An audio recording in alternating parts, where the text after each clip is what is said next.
Hey guys, Allison here. Welcome to day 22 of my year 1 walkthrough of Stardew Valley. Let's get started for the day. Alright, walk over and check our weather. You know, you want a prediction about the weather. You're asking the wrong Phil. Welcome to Kozu 5. Now the weather forecast for tomorrow. It's going to be a beautiful sunny day tomorrow. I'm getting real sick and tired of these beautiful sunny days. I'll give you a winter prediction. It's going to be cold, it's going to be gray, and it's going to last you for the rest of your life. Let's check our luck. Spirits are somewhat annoyed today. Luck will not be on your side, so not terrible. Means we can still maybe try and clear a few levels of the mines or do some fishing, depending on what we feel like doing. This is telling us that we should get a fishing pole and sell your catch. That is what we have been doing basically since day 1. So if you've been watching, you already know what living on the land is telling you. Maybe if you tell me the bad news in a good way, it won't sound so bad to you. The bad news in a good way. And our strawberries are ready, which is very exciting. In the meantime, let's throw this copper into the smelter. Furnace or whatever it's called, and we have enough ore for 1 more copper bar. We have, let's see, we'll have 6 total after that next one, which is great. Okay, let's harvest our strawberries. There ain't no more strawberries. We are going to want to sell most of these, especially for the first harvest, because they are our big money maker for the spring. Certainly the most valuable crop. Depending on how many we end up with, we're going to want to hang on to at least a couple, just because both Maru and Demetrius absolutely love them. They make really great gifts for them, and we want to build up our friendship points, sort of especially with Demetrius, because he sends a couple of valuable things as gifts in the mail. When you control the mail, you control information. So giving him his absolute favorite gift is one way to go about doing that. Maru is also, useful as a friend, as are all of these single people in Stardew Valley, because it gets us to those fun cutscenes.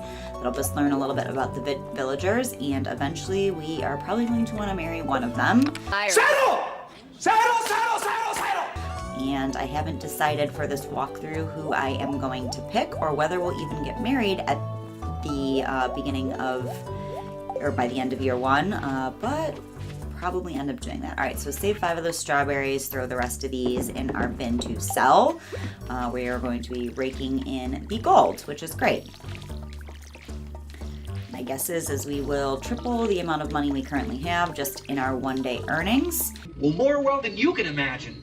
I don't know. I can imagine quite a bit. So we don't really need to worry about earning other money today as far as fishing or anything like that. So even though it's not a great luck day, my plan is going to be to give a couple gifts to some of the villagers, maybe take those strawberries over to Demetrius and Maru. We already gave Sebastian his 2 gifts for the week with those 2 quartz on the earlier days from the mines. Fill up our dog's water bowl while we're up here. He's running against the wall like the complete idiot that he is. Hello, dog. You're an idiot. And finish watering our crops for the day. I'm not going to pick that parsnip because it is not a good luck day, and we are really working on trying to get another 3 gold level parsnips so we can put that checkbox on our community center bundle and not have to worry about donating 5 quality melon or 5 quality pumpkin. You can do either the melon, the pumpkin, or corn, and the melon and pumpkin are both very valuable as resale crops, as well as because people like them as gifts.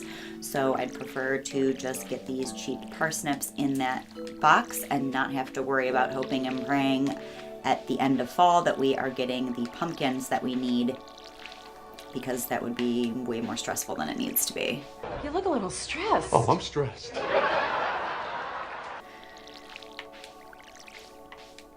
We absolutely want to complete those quality crop bundles, because we absolutely are going to want to get to the end of that whole pack there, since that gives us a greenhouse, which is going to be our biggest money maker in the winter. When we get to winter, I'm going to give you a ton of ways that you can actually still make money and be productive in the winter. Oh, must be a strawberry left there. One more, great, silver quality. But the greenhouse is a really valuable way to do that, so that's one of the community center bundles we certainly need to focus on. Okay, we can sell this nice, lovely strawberry. And get rid of our watering can. We don't need to carry that around for the day. Grab a parsnip and a couple of strawberries. Robin will like the parsnip, Maru and Demetrius are going to like the strawberries. They're still going to be hanging out in their house at this point in the morning if we head straight over there. I don't think we're going to see anyone else, maybe Linus, but we can probably pick up a forageable for him on the way. Right, I'm sick of walking around this stump, so I'm going to kill him. And this guy too. Throw that stuff in the bin, and then we will head off to the mines. We're not going to try and get even close to clearing 10 levels today, hopefully just 5. Maybe pick up a few more copper ore. Find a gem or two or something for the community center, although I think we have, or sorry, excuse me, for the museum. So I think we have most of the lower level ones already, but they can be nice and helpful for things like gifts. So you got me a piece of paper saying I've given your gift to someone else. Both Clint and Emily like most of them, and Abigail really likes an amethyst. Got some nice forageables considering it's not a good luck day, so hopefully that luck will also pan out in the mines. You're welcome, Robin. I hope you like parsnips. Maru. Is that? Oh, wow, Allison, it's absolutely marvelous. Why, yes, it is. It is actually very valuable, so I hope you are duly grateful, Maru. It is amazing. So Demetrius and Maru are really happy with their gifts.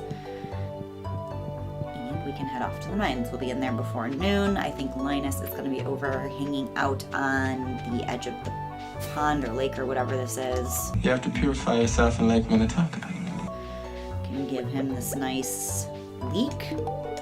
Great gift. Thank you. You're welcome. And into the mines we go.